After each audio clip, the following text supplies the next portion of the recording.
When a famous British actor walked into a television studio one Tuesday morning, he thought he was there for a normal interview. Hugh Grant had a new romantic comedy coming out in cinemas, and he was making the rounds on morning talk shows to promote it. These kinds of interviews were routine for him after spending decades in the film industry. He expected to sit down, chat about the movie, share some funny stories from filming, and encourage people to see it on opening weekend. It should have been simple and straightforward. The makeup artist finished working on his face, and then a production assistant came to his dressing room. They told him he had 5 minutes before he needed to be on set. Hugh adjusted his tie and took a deep breath. He had done this so many times before that it felt automatic. Morning chat shows followed a predictable pattern. He would walk out to applause, sit down with the hosts, answer their questions, and wrap everything up neatly. There was comfort in that routine. When Hugh walked onto the brightly lit set, the studio audience clapped enthusiastically. 4 hosts sat behind their distinctive curved desk with coffee cups and notes in front of them. Denise Welch sat in the center position, and it was clear she was the senior member of the panel. The other hosts seemed to defer to her authority. The announcer introduced Hugh as the absolutely gorgeous Hugh Grant, and he waved to the crowd as he made his way to the guest chair positioned across from the panel. Camera operators moved around getting into position as Hugh settled into his seat. He adjusted his jacket and gave the audience his characteristic, slightly awkward but charming smile. Denise welcomed him warmly, using that practiced television voice that morning show hosts develop over years of broadcasting. Then she said something that immediately put Hugh on alert. Before talking about his new film, she wanted to ask him about something that had been all over the tabloids recently. Hugh's smile became tighter, though most people probably didn't notice the change. This wasn't how these interviews usually started. Normally there would be some pleasant small talk first, maybe a comment about the weather, or a joke about how early morning television starts.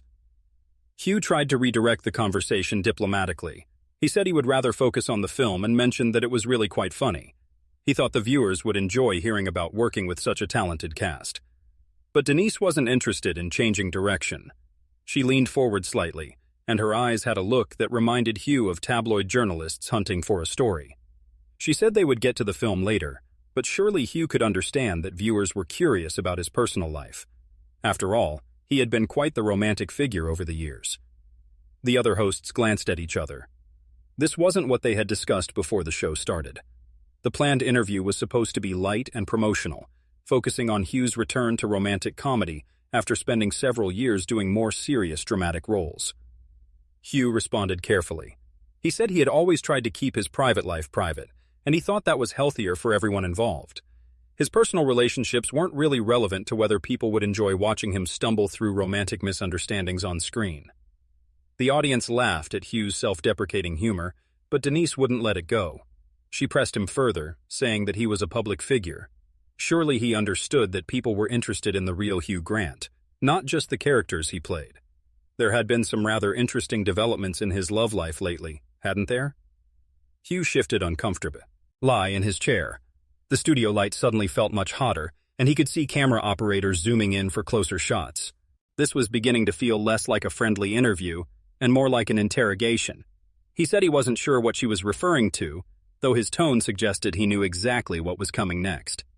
Denise smiled, but there was nothing warm or friendly about it anymore. She mentioned that there had been reports about his relationship status and some rather explosive claims about his behavior in past relationships. Then she asked a devastating question. Didn't he think his fans deserved to know what kind of man they were supporting when they bought tickets to his films? The question hung in the air like poison. Hugh's jaw tightened, and for a moment, the charming facade he usually maintained slipped completely. This wasn't journalism at all. This was character assassination disguised as celebrity gossip. Hugh spoke slowly, and his voice took on a steel edge that his romantic comedy fans rarely heard. He said that his fans support his work, not his personal life, and he thought that was exactly as it should be. But Denise had sensed an opportunity, and she wasn't about to let her target escape. She suggested that Hugh's position was rather convenient. He could play the charming romantic lead on screen, but when it came to real-life relationships, the stories people heard painted quite a different picture, didn't they? The other hosts were now visibly uncomfortable.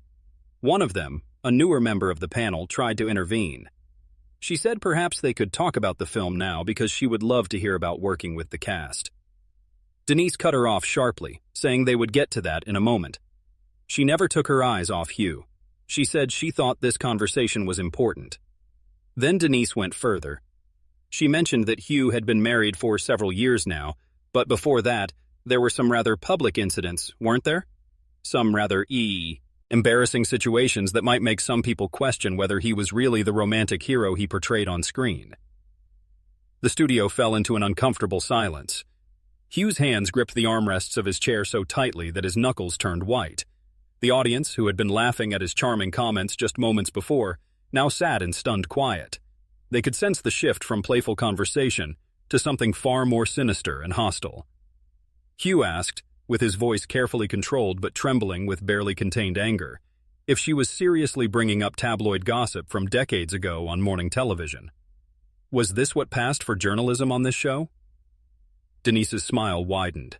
She seemed to be feeding off his discomfort, like a predator sensing weakness. She told him not to get defensive and said she was simply asking the questions that she thought viewers wanted answered. After all, he was there asking them to spend their hard-earned money on his film.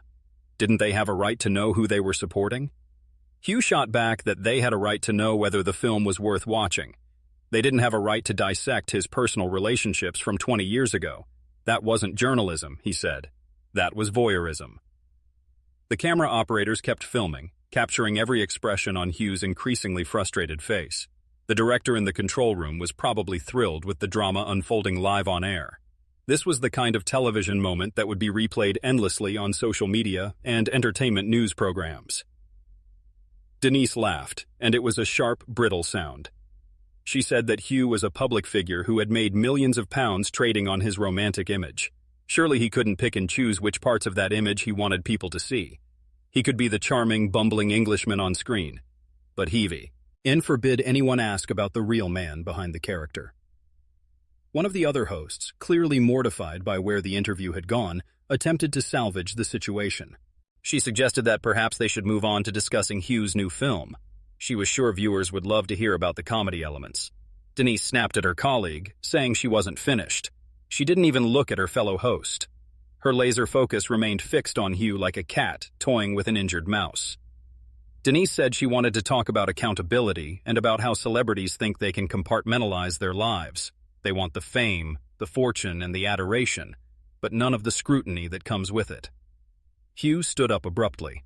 His chair scraped against the studio floor with a harsh sound that echoed through the suddenly silent space. He said this was absolutely ridiculous. He had come there to talk about a film, not to be ambushed with tabloid psychology from someone who clearly had her own agenda. Denise commanded him to sit down. Her voice took on an authoritative tone that suggested she was used to controlling the narrative on her show. She said they weren't finished, and that there were some important conversations that needed to be had about celebrity responsibility. Hugh's voice rose, and his famous stammer was completely gone now, replaced by crystal-clear anger. He asked about journalist responsibility. What about the responsibility to treat guests with basic human decency instead of turning a promotional interview into a character assassination? The audience was completely silent now, watching this disaster unfold in real time. Some people looked uncomfortable, while others seemed riveted by the drama. The other hosts sat frozen, unsure whether to intervene or let the situation play out. Denise fired back, telling him not to lecture her about journalism. She had been doing this for longer than he had been making films. Part of her job was asking the questions that matter, not just serving up softball promotional fluff for celebrities who think they're above scrutiny.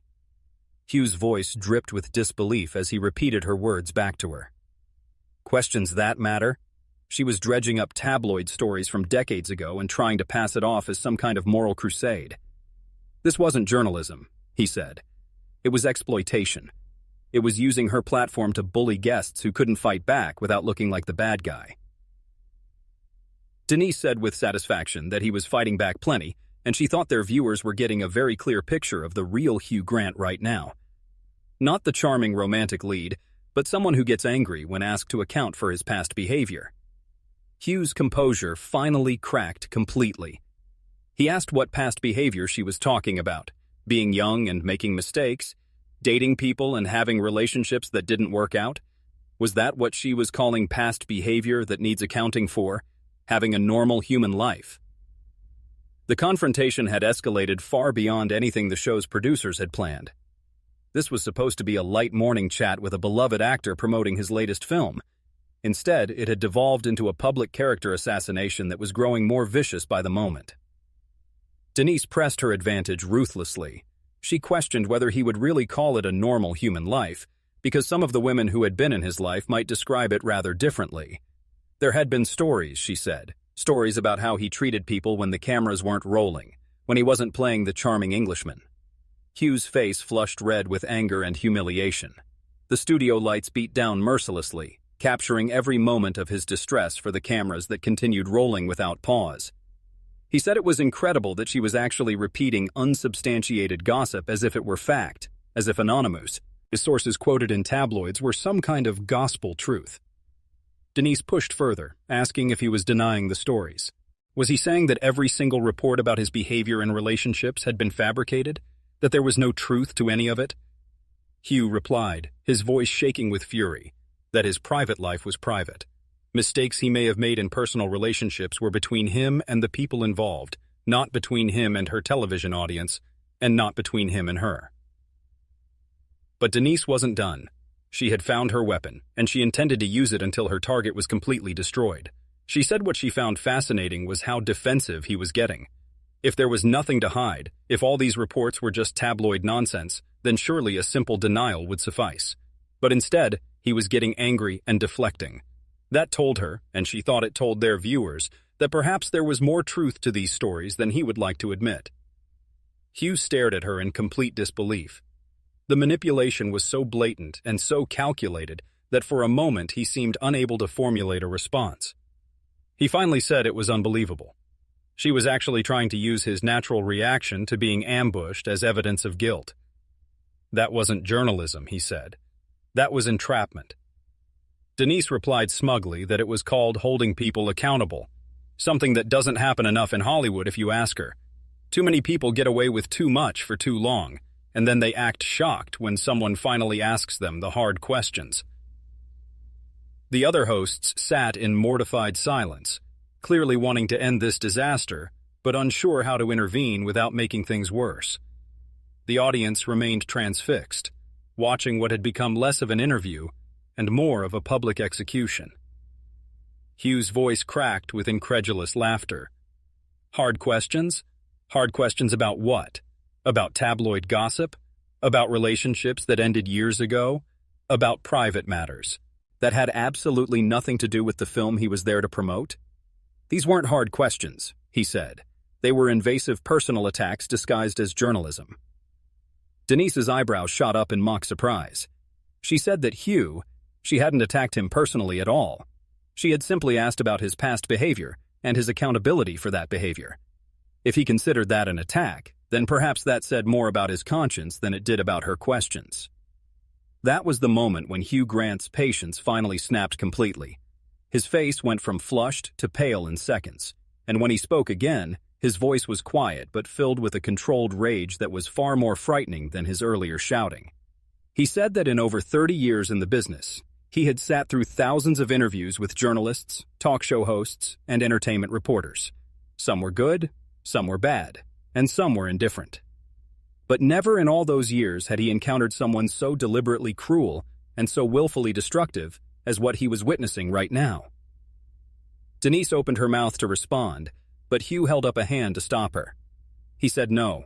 She had had her say, and now he was going to have his. She wanted to talk about accountability? Let's talk about hers.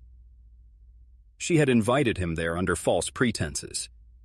She had told his publicist this would be a standard promotional interview about his new film. Instead, she had used her platform to launch a coordinated attack on his character based on nothing but tabloid speculation and anonymous gossip. The studio was dead silent now except for Hugh's voice, which carried clearly through the space without needing amplification. He continued, asking about her responsibility as a broadcaster. What about her responsibility to treat guests with basic human dignity? What about her responsibility to viewers to provide actual journalism instead of this tabloid trash masquerading as meaningful conversation? Denise tried to interrupt, but Hugh said sharply that he wasn't finished. His years of Shakespearean training gave his voice a commanding presence that filled the entire studio.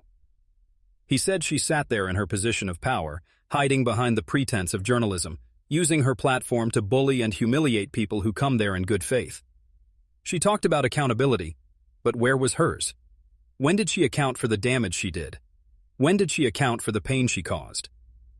The cameras continued rolling, capturing every word of what was becoming one of the most dramatic moments in daytime television history. Hugh's famous charm was completely gone now, replaced by raw, honest anger that was somehow more compelling than any performance he had ever given on screen. He continued, his voice growing stronger with each word. This wasn't journalism, he said. This was exploitation. This was using human pain and private struggles as entertainment for the audience. This was taking someone's lowest moments, their private failures, their personal relationships, and turning them into content for the show. And she had the audacity to call it accountability. Denise finally found her voice. She told Hugh he was being completely unreasonable and that she was simply doing her job. Hugh laughed bitterly. Her job? Her job was to interview people, not to destroy them. Her job was to inform the audience, not to feed them gossip and speculation. Her job was to be a professional broadcaster, not a tabloid bully with a television platform. He began walking toward the exit, his microphone still attached, his words carrying clearly through the studio. He told Denise she wanted a story, so here was her story. This is what happens when journalism dies and gets replaced by voyeurism. This is what happens when entertainment becomes more important than human dignity. This is what happens when people in positions of power forget that their guests are human beings. GS, not content to be consumed. One of the other hosts pleaded desperately for Hugh to please sit down so they could finish this properly. Hugh turned back briefly, his face showing a mixture of disgust and profound sadness. He asked how they could finish this properly when there was nothing proper about it. There never was. This was designed to be an ambush from the moment he walked through that door. Well, congratulations, Denise, he said. You got your dramatic television moment. I hope it was worth it. He reached the edge of the set and paused one final time, looking directly into the camera. He spoke to anyone watching and said he wanted them to understand something. He had come there that day to talk about a film he was proud of, a film that he hoped would make people laugh and feel good for a couple of hours. Instead, he had been subjected to a character assassination based on tabloid gossip and speculation. If this was what passed for journalism on daytime television, then we were all in serious trouble. With those words, Hugh Grant walked off the Loose Women set, leaving behind stunned silence, mortified hosts, and one of the most dramatic moments in the show's history. The cameras continued rolling for several more seconds, capturing Denise's shocked face and the uncomfortable shuffling of her fellow hosts before finally cutting to commercial break.